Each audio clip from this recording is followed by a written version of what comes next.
ലോകമഹായുദ്ധം മനുഷ്യരാശിയെ തന്നെ മാറ്റിമറിച്ച ഒന്നാണ്. അതോടൊപ്പം തന്നെ വാഹന വിപ്ലവം സൃഷ്ടിച്ച ഒന്ന്. നമസ്കാരം, വീലോസിറ്റിയിലേക്ക് സ്വാഗതം.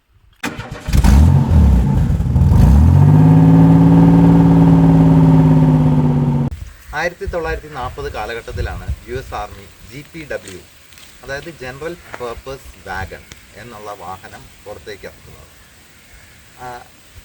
ഇതിൻ്റെ പ്രൊഡക്ഷൻ മതിയാകാതെ വന്ന ഒരു സാഹചര്യത്തിൽ 125 മാനുഫാക്ചറേഴ്സിന് ഇത് മാനുഫാക്ചർ ചെയ്യാനുള്ളൊരു അവസരമുണ്ടാക്കി. ഒടുവിൽ ഫോർഡ്, വില്ലീസ്, ബാൻഡം എന്നീ 3 കമ്പനികളാണ് മുന്നോട്ട് വന്നത് ഈ വാഹനത്തിൻ്റെ നിർമ്മാണവുമായി. പക്ഷേ ഇതിലെ ഇപ്പോഴും അത്ഭുതപ്പെടുത്തുന്ന ഒരു കാര്യം എന്താണെന്ന് വെച്ചാൽ, ഈ വാഹനത്തിന് GP, ജനറൽ പേർപ്പസ് എന്നുള്ള രീതിയിലാണ് പേരിട്ടത്. പക്ഷേ ബ്രാൻഡ് ചെയ്ത് വന്നപ്പം ഈ 3 നിർമ്മാതാക്കളും ഈ വാഹനത്തിന് ജീപ്പ് എന്നുള്ള പേരാണ് നൽകിയത്. ആദ്യകാലങ്ങളിൽ ഈ വാഹനം മിലിറ്ററി പർപ്പസിനാണ് വന്നതെങ്കിൽ പിൽക്കാലങ്ങളിൽ അത് സാധാരണ ആളുകൾക്ക്, സിവിലിയൻസിന് ഉപയോഗിക്കാൻ പാകത്തിന് ഡിസൈൻ ചെയ്തിരുന്നു. അതാണ് CJ സീരീസ് ഇറങ്ങിയത്. സിവിലിയൻ ജീപ്പ് എന്നാണ് അതിൻ്റെ ഫുൾ ഫോം. CJ2, CJ3 അങ്ങനെ ആ ഒരു CJ സീരീസ് പിന്നെ വരികയുണ്ടായി. CJ6 എന്ന് പറയുന്ന ഒരു വേരിയൻ്റ് ഉണ്ടായിരുന്നു. ആ വാഹനത്തിൻ്റെ രൂപസാദൃശ്യത്തോടു കൂടിയാണ് 1986 മഹീന്ദ്ര MM540 എന്ന് പറയുന്ന വാഹനം രൂപകൽപ്പന ചെയ്തത്. എന്നാൽ കുറച്ചൊക്കെ മാറ്റമുണ്ട് CJ6മായി താരതമ്യം ചെയ്യുമ്പോൾ. ഈ ടൈപ്പ് വാഹനം എന്ന് പറയുന്നത് ശരിക്കും ഒരു പ്യുവർ ഓഫ് റോഡാണ്. ഒരു പാസഞ്ചർ വെഹിക്കിൾ എന്ന് പറയുന്നതിനേക്കാൾ കൂടുതൽ ഗുഡ്സ് ക്യാരിയിങ്, അല്ലെങ്കിൽ ഒരു സ്ഥലവും കീഴടക്കാൻ പറ്റാത്ത മലമുകളിലെല്ലാം ചെന്ന് പെടാൻ ഉള്ള കേപ്പബിലിറ്റി ഉള്ള വാഹനങ്ങളായിരുന്നു. പിൽക്കാലത്ത് ഇതിൻ്റെ വില്ലീസാണ് ഈ ജീപ്പ് കൂടുതലും നിർമ്മിച്ചത്. വില്ലീസിൻ്റെ വാഗൺ ടൈപ്പ് വെഹിക്കിളൊക്കെ ഇറങ്ങിയിട്ടുണ്ട്. അതായത് നമ്മുടെ ഇപ്പോഴത്തെ SUVസിൻ്റെ ബോഡി ഡിസൈൻ പോലത്തെ വാഹനങ്ങളാണ്. 7 സീറ്റർ, 8 സീറ്ററൊക്കെ. ഇത് ഒരു 1962 മോഡൽ വില്ലീസ് ജീപ്പാണ്. ഒറിജിനൽ പെട്രോൾ വണ്ടിയാണ്. ഇത് ശരിക്കും യുണൈറ്റഡ് സ്റ്റേറ്റ്സിൽ നിന്ന് ആ കാലത്ത് 1962 ഇമ്പോർട്ട് ചെയ്ത വാഹനമാണ്. നമുക്കറിയാം, പണ്ട് കാലത്ത് നമ്മുടെ ഈ ആംഡ് ഫോഴ്സസിൽ നിന്നൊക്കെ റിട്ടയർ ചെയ്ത് വരുന്ന ആളുകൾക്ക് ഈ വാഹനം വളരെ നോമിനലായിട്ടുള്ള പ്രൈസിൽ കൊണ്ടുവരാമായിരുന്നു. അത് കോട്ടയം, ഇടുക്കി, വയനാട് പോലെയുള്ള സ്ഥലങ്ങളിൽ തോട്ടം ഉടമകൾ ഈ വാഹനം സുലഭമായി വാങ്ങിക്കുമായിരുന്നു. അതിൻ്റെ കാരണം എന്താണെന്ന് ചോദിച്ചാൽ, ലോറി പോലും എത്തിപ്പെടാൻ പറ്റാത്ത സന്ദർഭങ്ങളിൽ ഈ വാഹനമായിരുന്നു ചെല്ലുന്നത്. അത് ശരിക്കും നമുക്ക് വിശ്വസിക്കാൻ പറ്റാത്ത കാര്യമാണ്.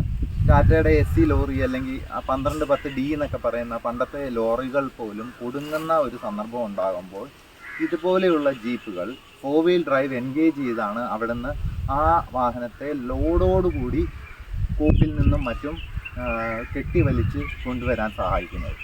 ഈ വാഹനത്തിൽ OE ആയിട്ട് ഫിറ്റ്മെൻറ്റ് ചെയ്തിരിക്കുന്ന എൻജിൻ ഹരിക്കെയിൻ സീരീസ് പെട്രോൾ എൻജിനാണ്. അത് മാനുഫാക്ചർഡ് ബൈ വില്ലീസ്. അതിനെ മെയ്റ്റ് ചെയ്തിരിക്കുന്നത് ഒരു 3 സ്പീഡ് ഗിയർ ബോക്സ് ആണ്. T90 എന്നാണ് ആ ഗിയർ ബോക്സിൻ്റെ പേര്. ജീപ്പ് ഇത്രയും പോപ്പുലർ ആകാൻ കാര്യം, ഒരു യുദ്ധം നടക്കുമ്പോൾ എല്ലാ കാര്യങ്ങളും റാപ്പിഡായിട്ട് ചെയ്യണം. ശരിക്കും പറഞ്ഞാൽ ഈ ഒരു വാഹനം അസംബിൾ ചെയ്യാൻ 3 മിനിറ്റിനുള്ളിൽ മാത്രം സമയം മതി. വളരെ സിമ്പിൾ മെക്കാനിസമാണ്. അതോടൊപ്പം തന്നെ നമ്മൾ ഏതെങ്കിലും ഒരു സ്ഥലത്തേക്ക് ശരിക്കും പറഞ്ഞാൽ ഈ അസംബിൾഡ് വാഹനം ഹെലികോപ്റ്ററിൽ നിന്ന് ഡ്രോപ്പ് ചെയ്യാൻ പറ്റുമായിരുന്നു, ഫ്രീ ഫോൾ. അതുകൊണ്ട് ഒരു കേടുപാടും സംഭവിക്കാത്ത വാഹനമാണ്. ടെയിൽ ഗേറ്റ് ഓപ്പണിംഗ് എന്ന് പറഞ്ഞു കഴിഞ്ഞാൽ ഒരു വേർട്ടിക്കൽ ഫോമാറ്റാണ്. ഇതിൻ്റെ ഡിസൈൻ തന്നെ എത്രയും പെട്ടെന്ന് ആളുകൾക്ക് കയറി വണ്ടി എടുത്തുകൊണ്ട് പോകാനുള്ള ഒരു സൗകര്യത്തിന് വേണ്ടിയിട്ടാണ് ഇങ്ങനെ ഡിസൈൻ ചെയ്തിരിക്കുന്നത്. അതോടൊപ്പം തന്നെ ഈ പുറയിലത്തെ സീറ്റിങ്ങിനെ മടക്കുകയും ചെയ്യാം. ശരിക്കും വളരെ കംഫർട്ടബിളാണ്.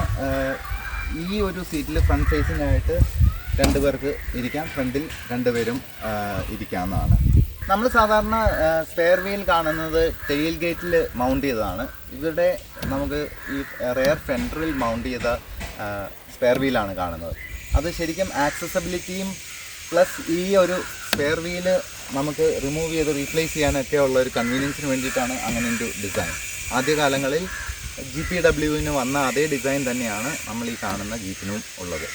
ഈ ഇതിൻ്റെ ഡ്രൈവർ സീറ്റും കോ ഡ്രൈവർ സീറ്റും നമുക്കിങ്ങനെ ടോപ്പിൽ ചെയ്യാവുന്നതാണ്, പിന്നെ ഫോൾഡ് ചെയ്യാവുന്നതാണ്.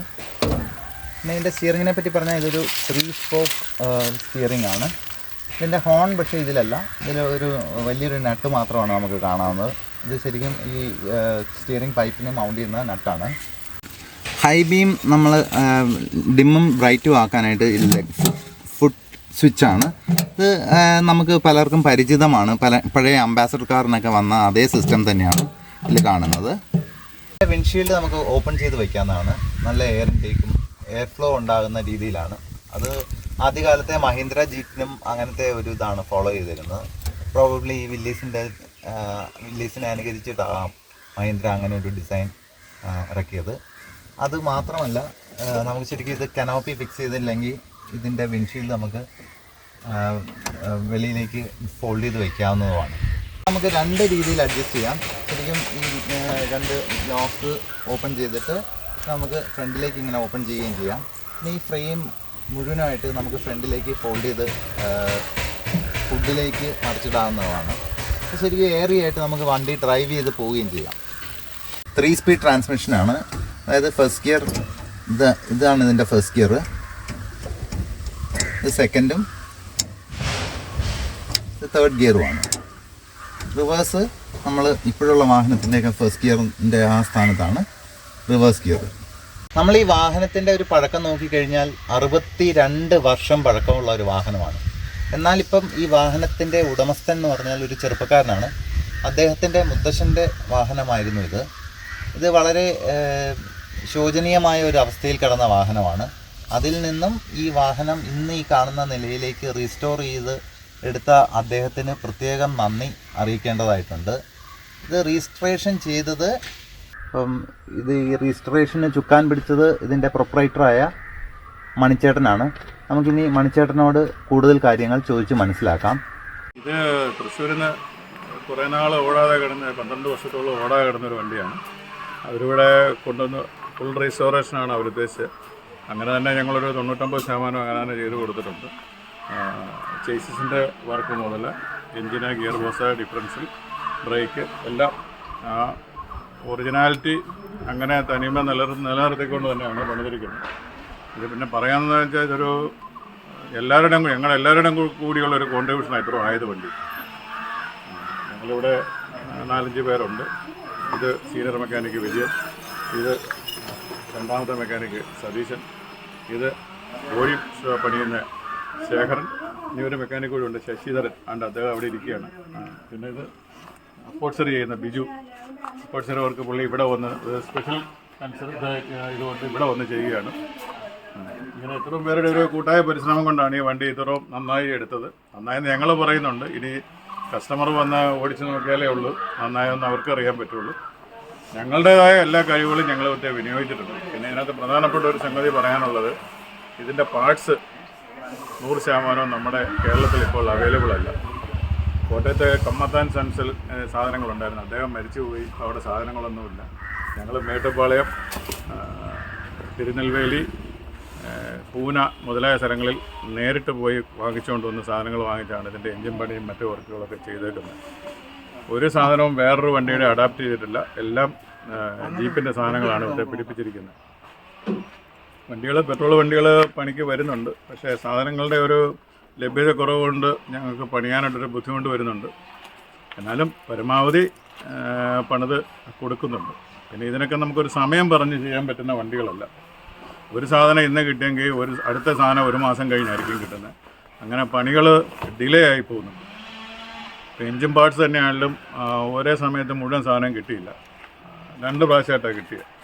അപ്പം കിട്ടിയ സാധനങ്ങൾ വെച്ച് ആദ്യം സ്റ്റോക്ക് ചെയ്ത് വെച്ചിട്ട് പിന്നെ രണ്ടാമത്തെ സാധനങ്ങൾ 1 മാസത്തോളം കഴിഞ്ഞാൽ വന്ന് അങ്ങനെയൊക്കെയുള്ള താമസങ്ങളാണ് ഈ പണികൾക്ക് വരുന്നത്.